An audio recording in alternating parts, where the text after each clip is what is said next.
ஸ்ரீமன்னாராயணா நாராயணா ஸ்ரீமன்னாராயணா நாராயண பட்டதிரி உருகும் பரமனா நலம் தரும் நாராயணீயம் அருள் வழங்குமே தினம் நம்மை காக்குமே.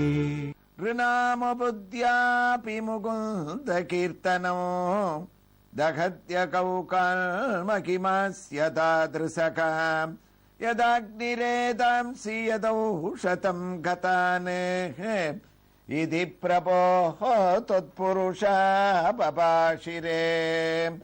நாராயணியத்துல தெரியாம ஸ்ரீமன் நாராயணனுடைய பேரை சொன்னா கூட அதற்கு ஒரு தனியா பலன் இருக்குன்ற ஒரு வைபவங்களை இந்த ஸ்லோகத்துல ஆச்சரியமா நாராயண பட்டத்திரி பாகவதத்துல பல ஸ்லோகங்கள்ல சொன்ன வைபவங்களை எல்லாம் ஒரே வார்த்தையாக ஒரு வரியில சுருக்கி சொல்றார். யதாக்னிரேதம் சீயதௌஷதம் கதன் இதி பிரபோஹ தத்புருஷா பபாஷிரே.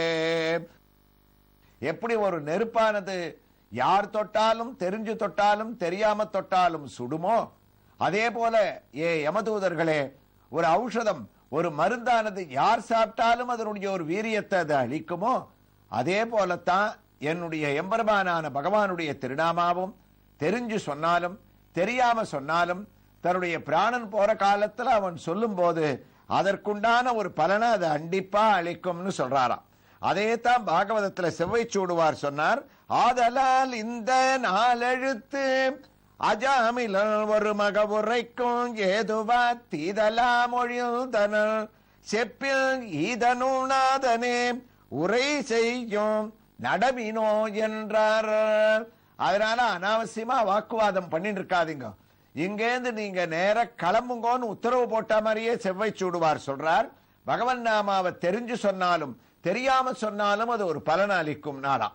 அதனால தான் பல பேர் ஒருத்தர் என்ன பண்ணார், நிறைய தர்மத்துக்கு பலவிதமான ஒரு தன்னுடைய நிதியை கொடுக்கணும்னு நினைச்சாராம். செக்கெல்லாம் கூட எழுதி வச்சுட்டார். அஜாமல சரித்திரத்தை அப்ப அவர் யாரோ ஒருத்தர் சொல்லி கேட்டுட்டார் போல இருக்கு. உடனே ஒரு தீர்மானத்துக்கு வந்துட்டாராம், நமக்கு தான் உயிர் போற காலத்துல பகவன் நாமாவை சொன்னாலே ஒரு பலன் கொடுக்கும்னு சொன்னா இவ்வளவு தர்மத்தை நம்ம எதுக்காக வீணா பண்ணணும். அதனால போட்ட செக்கு எல்லாத்தையும் கிழிச்சு போட்டுட்டார். தன்னுடைய பசங்களை எல்லாம் கூப்பிட்டார். கடைசி காலத்துல எனக்கு உயிர் போற சமயத்துல நீங்க எனக்கு ஒரு ஒத்தாசை பண்ணுங்க, வேற ஒன்னும் பண்ண வேண்டாம், நாராயணான்ற நாமத்தை சொல்ல சொல்லி எனக்கு ஞாபகப்படுத்துக்க போறோம். இல்லைன்னா இவ்வளவு சொத்து நான் தர்மத்துக்கு எழுதி வைக்கிறதா இருந்தேன், இந்த உதவியை நீங்க பண்றதுன்னா உங்களுக்கு எல்லாத்தையும் கொடுத்து விடுறேன். பசங்கள்லாம் பார்த்தா நாராயணான்னு அப்பாவை சொல்ல வைக்கிறதா கஷ்டம், கடைசி காலத்துல நாங்க உங்களுக்கு அவசியம் ஞாபகப்படுத்துறோம், நீங்க கவலைப்பட வேண்டாம்னாலாம். இவருக்கு கடைசி காலம் வந்தது, அஜாமலன் மாதிரி படுத்துட்டார். ஞாபகம் தப்பி போயிடுத்து. யமதூதாள்லாம் வந்து இழுக்கிறா. அப்போ இந்த குழந்தைகள்லாம் பக்கத்துல இருந்து நாராயண நாமத்தை சொல்ல சொல்லித்தான ஞாபகப்படுத்தணும். அப்படி சொல்லலையாம். அப்பா நீங்க கடைசி காலத்துல ஒரு பெயரை ஞாபகப்படுத்துன்னு சொன்னீங்களே, அந்த பெயரை சொல்லுங்க அந்த பெயரை சொல்லுங்கன்னு சொல்லிட்டு இருக்காளாம். இந்த நாராயணான்ற பெயரை சொல்லுங்கன்னு அவ சொல்லல, நீங்க ஞாபகப்படுத்த பெயரை சொல்லுங்கன்னா. ஏன் இவா நாராயணா பெயரை சொல்லலன்னா இந்த பசங்களுக்கு பயமா, நாராயணான்னு நாம பேரை சொல்ல போய் வந்திருக்கிற யமதூதாள் அப்பாவை விட்டுட்டு நம்மள பிடிச்சுட்டாள்னா என்ன பண்றது, அந்த பேரை சொன்னாலே நமக்கு மோட்சம் கிடைச்சிடும்னு பயம். அதனால அந்த பெயரை சொல்லுங்கன்றா. அதைத்தான் செவ்வை சூடுவார் சொன்னார். புண்ணியம் பண்ணி இருந்தா தான் அந்த பேர் வரும். புண்ணியம் போன ஜென்மத்துல பண்ணி இருக்கிறதுனால இந்த அஜாமேலன் சொல்லிட்டான், தெரிஞ்சு சொன்னான், தெரியாம சொன்னான்ற கவலையே எங்களுக்கு கிடையாது. அதனால முதல்ல நீங்க இனிமே வாக்குவாதத்துக்கு இடமே இல்ல, கிளம்புங்கோன்னு யதாக்னிரேதாம் சீயதௌஷதம் கதன் இதி பிரபோ தத்புருஷா பபாஷிரே. ஆச்சரியமான இந்த ஒரு ஸ்லோகத்துக்கு அனந்தராம தீட்சிதர் வேதத்திலேருந்து ஒரு கதையை நாராயணியத்துல அழகா மேற்கோள் காட்டுவாராம். அதாவது தெரிஞ்சு சொன்னாலும் தெரியாம சொன்னாலும் ஔஷதமானது சாப்பிடச்சே அதனுடைய ஒரு வீரியத்தை காட்டுறதுன்றதுக்கு என்னன்னா, ஒருத்தன் இருந்தான், அவன் இந்திரனை குறிச்சு தபம் பண்ணானாம். அவனுக்கு எதனால தவம் பண்ணான்னா அமிர்தம் வேணும்னு அவனுக்கு ஆசை. அமிர்தம் கிடைச்சுடுத்துனா உலகத்துல இறப்பே இருக்காது, சந்தோஷமா இருக்கலாம், வியாதியெல்லாம் வராதுன்னு கடும் தவம் பண்ணான். இந்திரன் அவனுக்கு பிரத்யட்சமாகி அவன் கேட்ட அந்த அமிர்தத்தை சாவாம இருந்த ஒரு தங்க பாத்திரத்துல அவன் கையில கொடுத்தானா. வாங்கிட்டான். ரொம்ப சந்தோஷம், என்னுடைய கிராமத்துக்கு கிளம்புற உத்தரவு கொடுக்கணும்னா.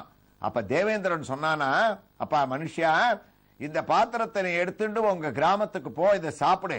நடுவுல சாப்பிடக்கூடாது, உங்க வீட்டுல போயிட்டு தான் பகவான் நினைச்சிட்டு சாப்பிடணும்.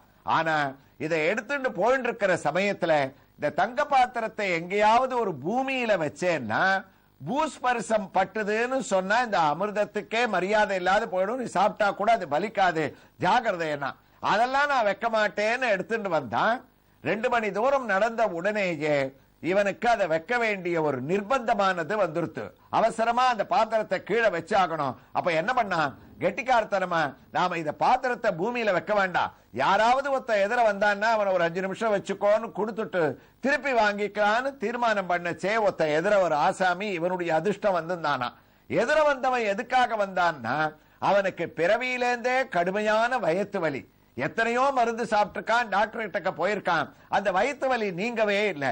அன்னைக்கு என்ன தீர்மானம் பண்ணிட்டான், இந்த வயிற்று வலியோட உலகத்துல நம்ம கஷ்டப்படுறதை விட எங்கேயாவது ஒரு இடத்துல போய் ஒரு விஷத்தை சாப்பிட்டு உயிரை விட்டுடலாம் அப்படின்ற ஒரு சிந்தனையோட எதிர வர ஆசாமி வந்துட்டு இருக்கான். இந்த அமிர்தத்தை வச்சுட்டு இருக்கிறவன் அவனை கூப்பிட்டான். ஐயான்னா என்ன வேணும்னா 2 நிமிஷம் இதை வந்துடுறேன், இந்த பாத்திரத்தை கையில வச்சுக்கோங்கன்னா.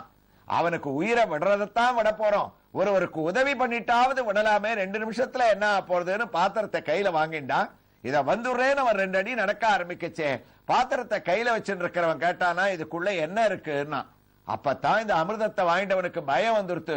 இதுக்குள்ள அமிர்தம் இருக்குன்னு சொன்னா இவன் எடுத்துட்டு ஓடி போயிடுவான் அப்படின்றதுக்காக என்ன பண்ணா, அப்பா நல்ல வேளை கேட்டேன், நானும் சொல்ல மறந்துட்டேன், இதுக்குள்ள கடுமையான ஒரு விஷம் இருக்கு, என்னுடைய வயலுக்கு பயிர் பூச்சிக்கு தெளிக்கிறதுக்காக வாங்கிட்டு போயிட்டு இருக்கேன், ஜாகிரதை, திறந்து கூட பாத்துறாத, 2 நிமிஷத்துல வந்து வாங்கிடுறேன்ட்டு அப்படி நடந்தானா. எப்படா அந்த ஆசாமி தலைய மறைய போறான்னு இவன் பார்த்துதான், கடவுளே என் பேர்ல உனக்கு என்ன கருணை, விஷத்தை சாப்பிட்டு உயிரை விடணும்னு வரச்சே விஷத்தை கையிலேயே கொடுத்துட்டியே அப்படின்னு கிடுகிடு கிடுகிடுன்னு சாப்பிட்டான். அப்ப இவன் விஷத்தை நினைச்சுதானே சாப்பிட்டான். அதனால அமிர்தம் அந்த வீரியத்தை காட்டாமத்தான் இருந்திருக்கணும். நம்ம அமிர்தம்னே தெரியாது விஷம்னு சாப்பிட்டவனுக்கு போய் நாம ஏன் பலரை கொடுக்கணும்னு இருந்ததா? இல்லையே, அந்த அமிர்தம் அதற்குண்டான வீரியத்தை காமிச்சு பிறவிலேதே இருந்த வயிற்று வலியை போக்கிடுத்தான். அதைத்தான் விஷ்ணு தூதால் கேட்டா, அதற்குண்டான வீரியத்தை அது காட்டும்பா, தெரிஞ்சு சொன்னாலும் தெரியாம சொன்னாலும் நாராயணான்ற பேரை சொன்னா அதுக்கு உண்டான பலனை கொடுக்கணும்னு நாங்க வந்திருக்கோன்னு. எதாத் நிரேதம் சியதௌஷதம் கதன் இது பிரபோ தொத்புருஷா பபாஷிரே. அதனால கிளம்புங்கோ, இனிமே வாக்குவாதம் கிடையாதுன்னா பட்டத்திரியும் இந்த ஸ்லோகத்தை முடிக்கிறார். அதனுடைய ஒரு தமிழ் பாசுரத்தை நம்ம பார்த்தோம்னா, தீ எவ்வாறே இல்தனத்தை தீக்கின்ற போதும் ஔடதங்கள் நோயை எங்கள் போக்கிடுமோ நுவலும் அவை போலறியாதே வாயிலில் வந்த ஹரிநாமம் மனிதர் பாவம் எல்லாம் வேக காயும் இப்பேர் சிறப்பினையே அறிகையன்னு கண்ணா கவினும் அன்பர் உரைத்தாராமே அப்படின்னு 9வது ஸ்லோகத்தை முடிச்ச பட்டத்திரி யமதூதால் திரும்பி போய் என்ன சொல்ல போறான்றத 10வது ஸ்லோகத்துல 22வது தசகத்துல தொடர ஆரம்பிக்கிறார். அதற்குள்ள நாம் இப்போது தரிசிக்கக்கூடிய திருக்கோயில் உங்களுக்கு கவனத்தில் இருக்கும். நத்தம் பரமேஸ்வர மங்கலம், அதாவது கரியமாணிக்க பெருமாள் என்கின்ற சௌமிய தாமோதர பெருமாளுடைய ஒரு திருக்கோயில். சென்னை பாண்டிச்சேரி கிழக்கு கடற்கரை சாலையிலே கல்பாக்கத்திலிருந்து சுமார் 8 கிலோமீட்டர் தூரத்திலேயும் வேப்பஞ்சேரியிலிருந்து சுமார் 2 கிலோமீட்டர் தூரத்திலேயும் அமைந்திருக்கக்கூடிய இந்த திருக்கோயிலில் உள்ள சௌமிய தாமோதர பெருமாள் உற்சவமூர்த்தியின் திவ்ய தரிசனத்தை இதோ அடைந்து கொண்டிருக்கின்றோம். அழகான ஒரு தாமரை பீடத்திலே நின்ற திருக்கோலத்திலே கிரீடத்தை தரித்துக் கொண்டு அழகாக நீண்ட காதுகள் இயற்கையாகவே விக்கிரகத்தில் அமைந்திருக்கக்கூடிய திவ்யமான ஒரு சேவை.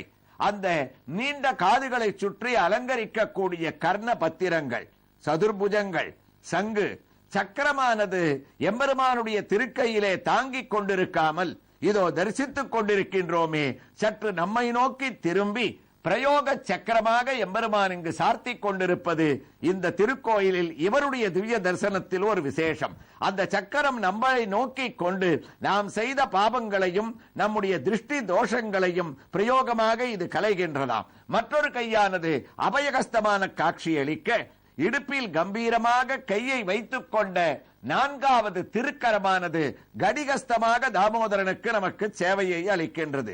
திருமுகத்திலே உயர்ந்த திருமண்காப்பை தான் சார்த்திக் கொண்டு இதோ கீழே நம்முடைய கண்ணை இறக்கினோமே ஆனால் அகன்ற நீண்ட திருவடியினுடைய தரிசனம், இயற்கையாகவே அதிலே அமைந்திருக்கக்கூடிய சலங்கைகளையும் நாம் தரிசித்து, தாமோதர பெருமாளுக்கு ஒருபுறம் இருக்கக்கூடிய ஸ்ரீதேவி நாச்சியார் ஆனவள் சிறிய உருவமாக இருந்தாலும் திருமால் அழகனுக்கு ஏற்ற திருமால் அழகியாக சாந்த முகத்துடன் அகன்று திறந்த கண்களுடன் நம்மை அனுகிரகிக்க கூடிய தரிசனத்தையும், மற்றொரு புறத்திலே அதே உயரத்தில் பூதேவியானவள் நின்ற திருக்கோலத்திலே வலது கையிலே தாமரை புஷ்பத்தை தான் தாங்கிக் கொண்டு கிரீடத்தை தரித்துக் கொண்டு அகன்ற கண்களை விரித்துக் கொண்டு அழகிய முகத்தோடு காட்சியளிக்கக்கூடிய ஸ்ரீதேவி பூதேவி சௌமிய தாமோதர பெருமாளுடைய திவ்ய ஹாரத்தியோடு நாம் 22வது தசகத்தின் 10வது ஸ்லோகத்தை பட்டத்திரி எவ்வாறு தொடர்கிறார் என்பதை கேட்பதற்காக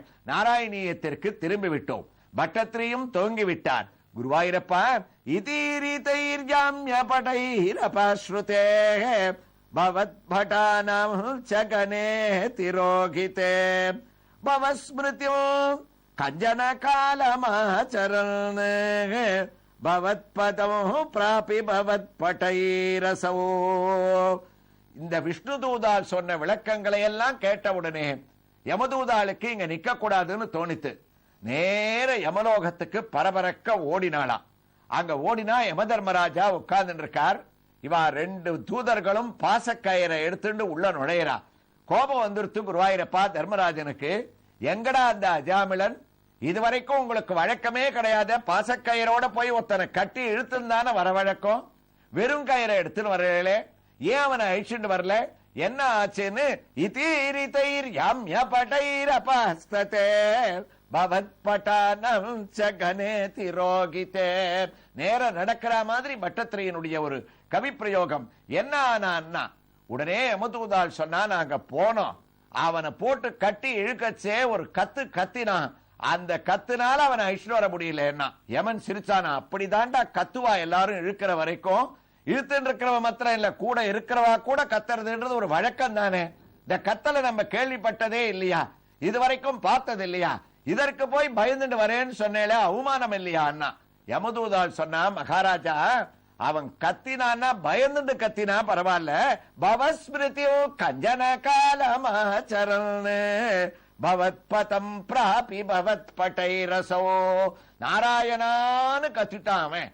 நாராயணான்னு கத்தின உடனே என்ன ஆச்சரியம் மகாராஜா, 4 விஷ்ணு தூதால் எங்க எதிர வந்து நின்றுட்டான். அந்த பக்கம் அவன் படுக்கையில அவ சங்கு சக்கரங்களை தாங்கிண்டு பீதாம்பரத்தை உடுத்திண்டு மகாவிஷ்ணு கிட்டத்தட்ட எப்படி இருப்பார்னு நாம எல்லாம் பேசிக்கிறோமோ அதே உருவத்தோட அந்த விஷ்ணு தூதாள் வந்து இவன் நாராயணான்ற பேரை சொல்லிட்டான், அதனால இவன் அழிச்சுட்டு போறதுக்கு உங்களுக்கு அருகதை கிடையாதுன்னு சொன்னான்.